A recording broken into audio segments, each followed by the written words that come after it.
the magic word. Here in the secret kindergarten, the world's best show for kids is starting. The Secret Kindergarten Radio Show.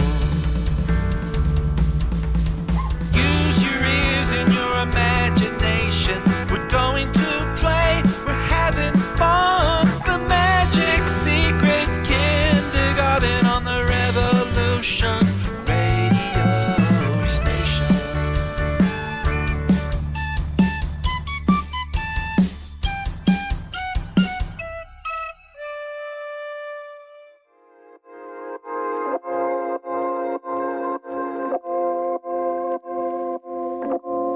Hello, hello, hello, and welcome back to the Secret Kindergarten Radio Show. I'm your host, Gino.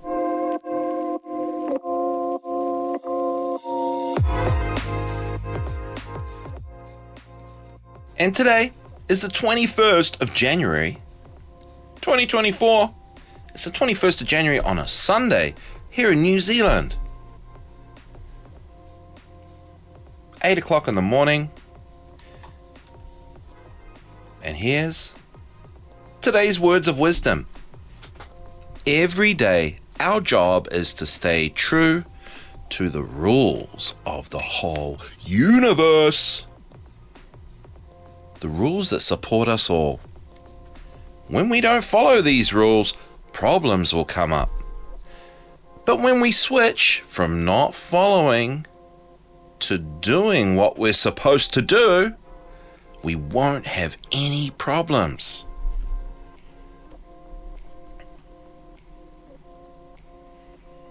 And today's number is number 7. 1, 2, 3, 4, 5, 6, 7. And guess what?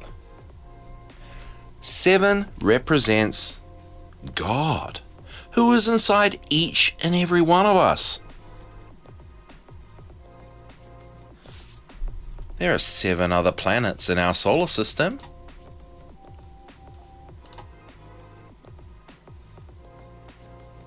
There are 7 colors in a rainbow.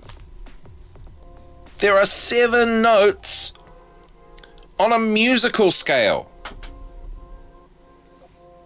Do, re, mi, fa, sol, la, ti, do. The 7th day is Saturday.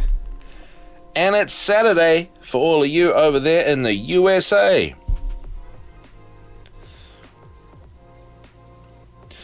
Every living thing on Earth that is known to science is biologically classified into 7 hierarchies. Did you know there is an animal associated with the number 7? One particular animal, it's the largest of its species, grew up to 7 feet tall. And when this animal is born, it is able to start walking within 7 hours.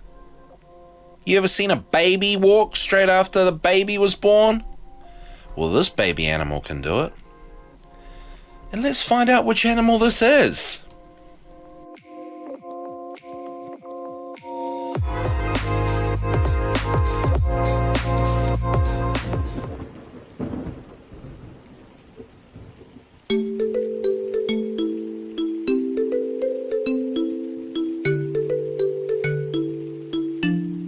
You know what time it is.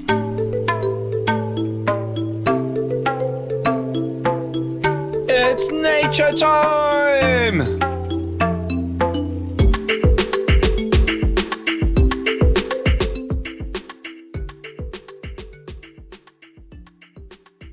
The animal is a deer. It's a deer! And did you know I saw 4 deer on the road when I was driving? And it's the summertime here, and we were looking for pine needles for the garden.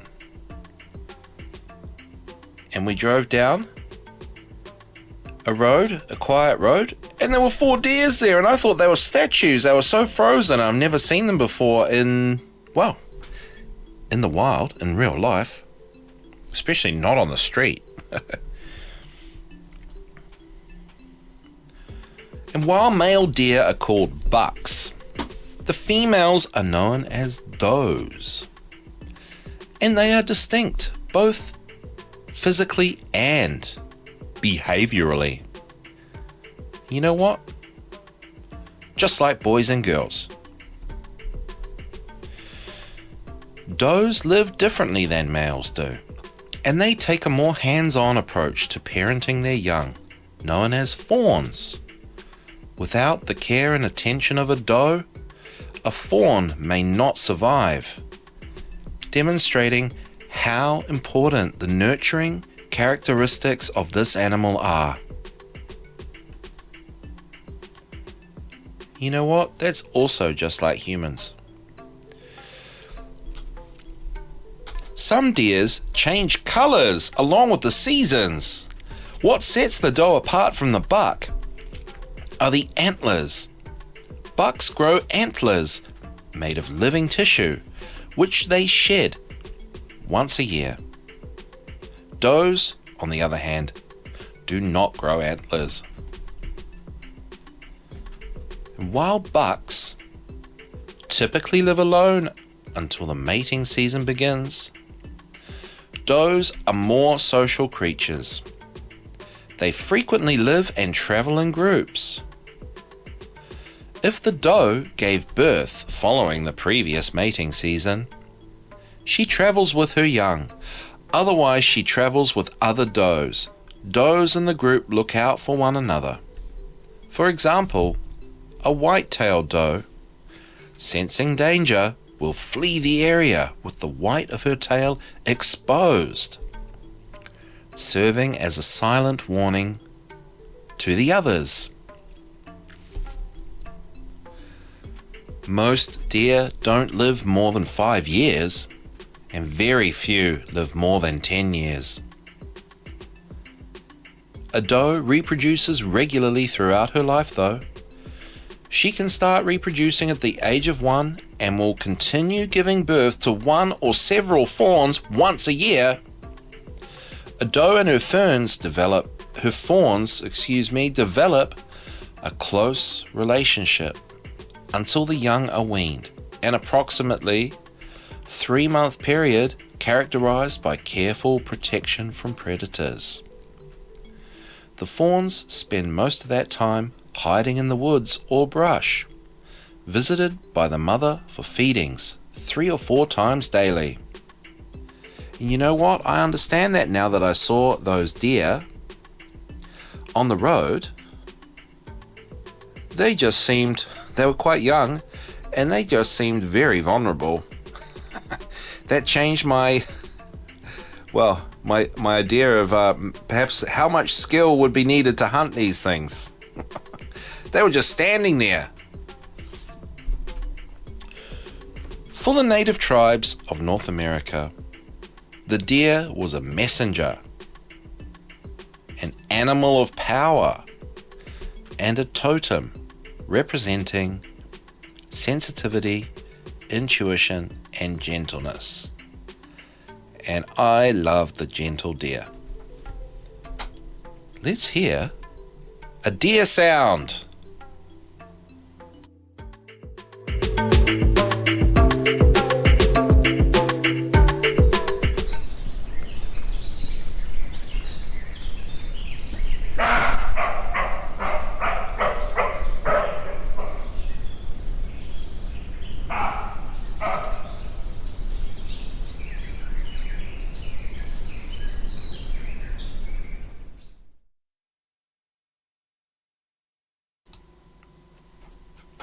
Do you think that deer was happy? Do you think that deer was sad? What do you think this deer was feeling? Let's listen again.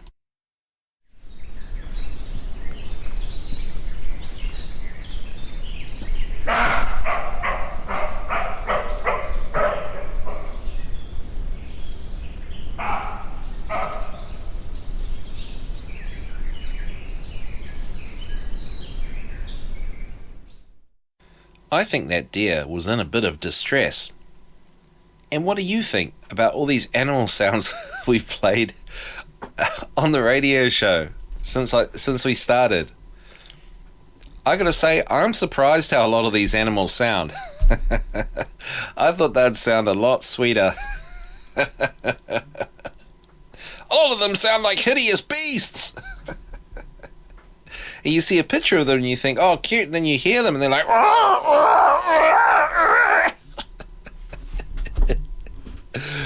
Oh, and just for the fun of it, let's listen to that deer one more time.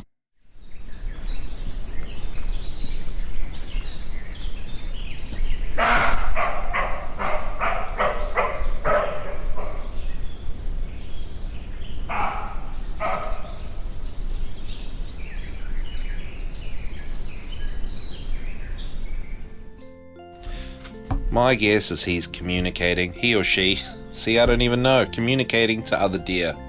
I wonder if that was a female deer, if her tail was up and you could see the white at the back of her tail. I wonder. Right, moving right along, we have a story. A Jataka tale. The Banyan deer.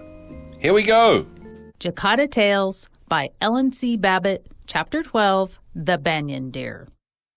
There was once a deer the color of gold. His eyes were like round jewels, his horns were white as silver, his mouth was red like a flower, his hoofs were bright and hard. He had a large body and a fine tail. He lived in a forest and was king of a herd of 500 banyan deer. Nearby lived another herd of deer called the monkey deer. They too had a king. The king of that country was fond of hunting the deer and eating deer meat. He did not like to go alone, so he called the people of his town to go with him day after day. The townspeople did not like this, for while they were gone, no one did their work. So they decided to make a park and drive the deer into it. Then the king could go into the park and hunt, and they could go on with their daily work. They made a park, planted grass in it, and provided water for the deer, built a fence all around it, and drove the deer into it. Then they shut the gate and went to the king to tell him that in the park nearby he could find all the deer he wanted. The king went at once to look at the deer.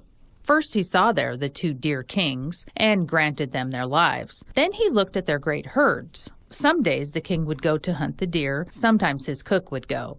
As soon as any of the deer saw them, they would shake with fear and run. But when they had been hit once or twice, they would drop down dead. The king of the banyan deer sent for the king of the monkey deer and said, "Friend, many of the deer are being killed.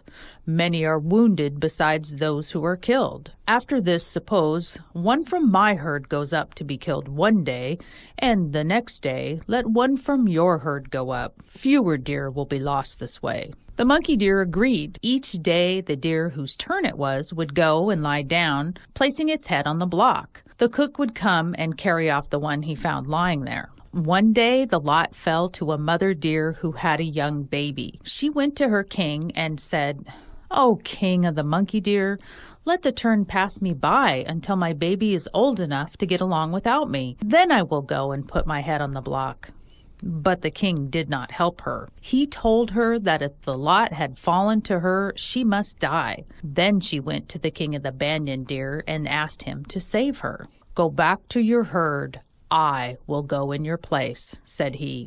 The next day the cook found the king of the banyan deer lying with his head on the block. The cook went to the king, who came himself to find out about this. "King of the banyan deer, did I not grant you your life? Why are you lying here?" "O great king," said the king of the banyan deer, "a mother came with her young baby and told me that the lot had fallen to her. I could not ask anyone else to take her place, so I came myself. King of the banyan deer, I never saw such kindness and mercy. Rise up. I grant your life and hers, nor will I hunt any more the deer in either park or forest." Well, look at that. The deer was saved. And the deer being associated with the number 7, we're going to move on to a poem about another animal, but there are 7 of them. 7 porcupines. Underneath the plum trees, 7 porcupines wait to catch the ripe plums on their pointed spines. when their spines are loaded, they run back to their den. There to feed, there to feast, there to slurp, and when all the plums are safely stowed away in tummies, and 7 porcupines have said 7 yummy yummies, one by one they rattle out of their earthy den to stand beneath the plum trees, catching plums again.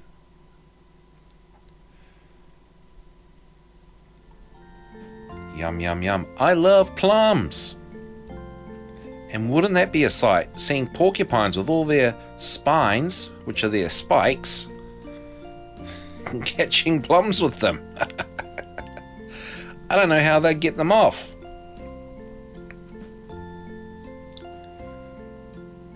It's a bit like my cat when we give her a chunk of meat. She uses her claws, her really sharp claws, to catch the meat, and then she flings it around the house and I have to clean up everywhere. She throws it because the meat gets stuck on her claws, so she starts shaking her paws. Hey, it's been a while since we've listened to some music. Let's listen to some music from the amazing Nancy Stewart of nancymusic.com.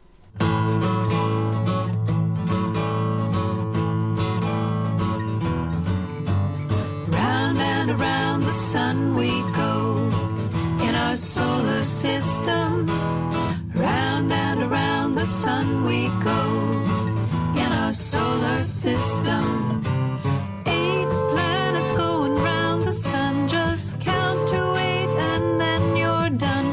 Count 4 plus 4 or 6 plus 2. It's an easy thing to do.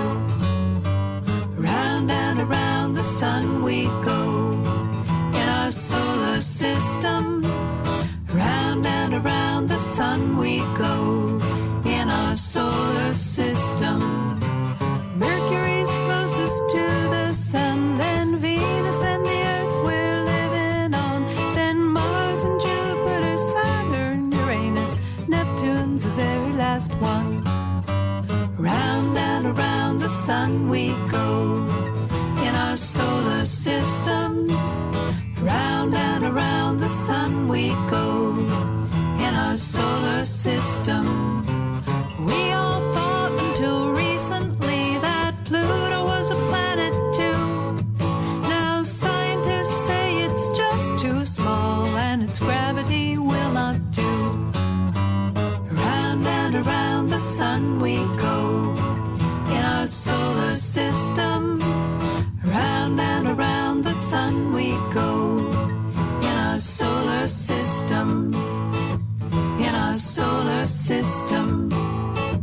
In our solar system.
It's true, and it only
we're coming up to the end of another half hour of the Secret Kindergarten. We have our very first guest interview. Right now! I don't know how this is going to go, I've got to say. Oh no. I'm a little bit worried. Right, our guest is a special guest. It's a robot, and I don't know if this is going to go very well. It's robot Zark Muckerberger 3000. Are you here on the line? I am here on the line. Oh my gosh. You sound terrible. You sound like a rubbish robot. I am not a rubbish robot. I am an excellent robot. You sound unbelievably terrible. I hate robots. Don't worry, Gino. I am a friendly robot. I am here to tell you some jokes. Man, these jokes better be good or I'm going to be so angry. Okay, here we go. What do you call a robot who always runs into walls? Zark Muckerberger 3000, I think I know the answer to this, but I'll let you do the punchline. A robot who always runs into walls is called Wall-E. Do you hear that? No, I do not. Exactly, because it was not funny. Okay, How do robots eat salsa? How do robots eat salsa? With microchips. That is the worst joke I've ever heard in my entire life. Robot Zark Muckerberger 3000. Okay, it gets better. Why did the robot go on vacation? I don't know. Why did the robot go on vacation? To recharge its batteries.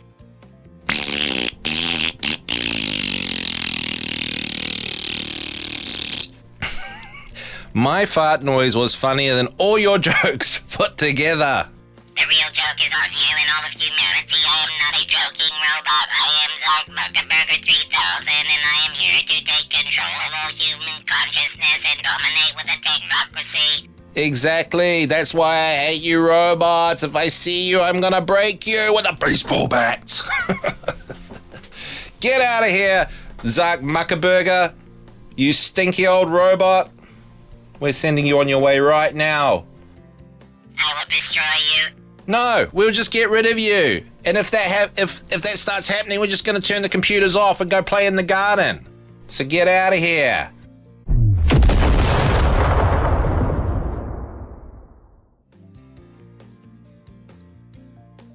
We're at the end of another half hour.